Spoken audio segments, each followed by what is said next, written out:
Now, the last proper contender I see out east is the Milwaukee Bucks. I mentioned a couple of days ago that I believe that Damian Lillard is set to have a bounce back year, and that his first year with the Milwaukee Bucks is going to be more of an outlier as opposed to the norm for Lillard going forward, as opposed to being a sign of him really regressing and his age really limiting his game. I think it's more so a case of him having a lot of personal things going on in his life that just affected his game.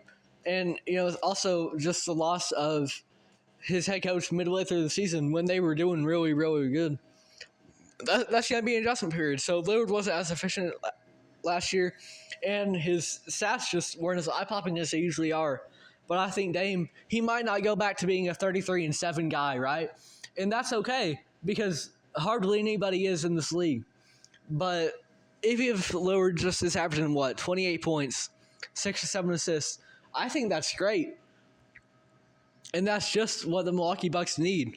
Because if you have Giannis and Lillard averaging about a combined 60 points, maybe 32 from Giannis, 28 from Lillard, that is a deadly scoring duo, and a duo that can take you out in a variety of ways. Whether it's a Dame pick and roll to Giannis, or whether it's Damian Lillard lighting up from deep and way back from behind the three-point line, or Giannis driving to the basket, Mr. Run and Dunk Man, right?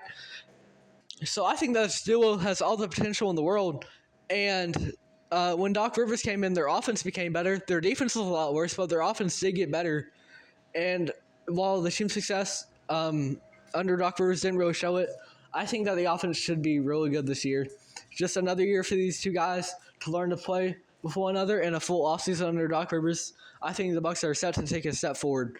Now, for Giannis, because I just kind of mentioned Dame for the most part there, I think Giannis has put together some of the most complete seasons of his career recently.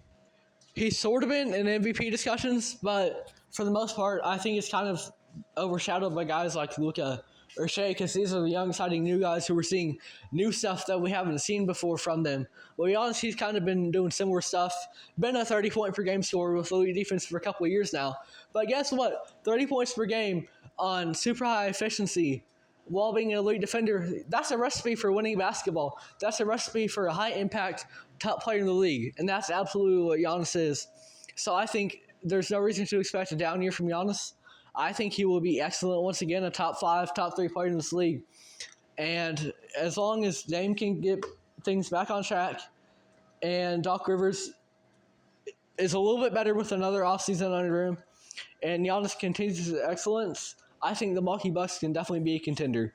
It's a lot more of a if for them as opposed to the other 3 teams I mentioned previously, the Celtics, the Knicks, and the Sixers. But if they can hit on those what-ifs, I think the Bucks can absolutely be a contender. If you enjoyed this video, it would be great if you could find it in you to like, subscribe, maybe check out the full podcast on Spotify, follow us on there, follow us on Instagram. I know realistically this podcast isn't going to go anywhere ultimately, whether it's via the segments on YouTube or the entire podcast itself.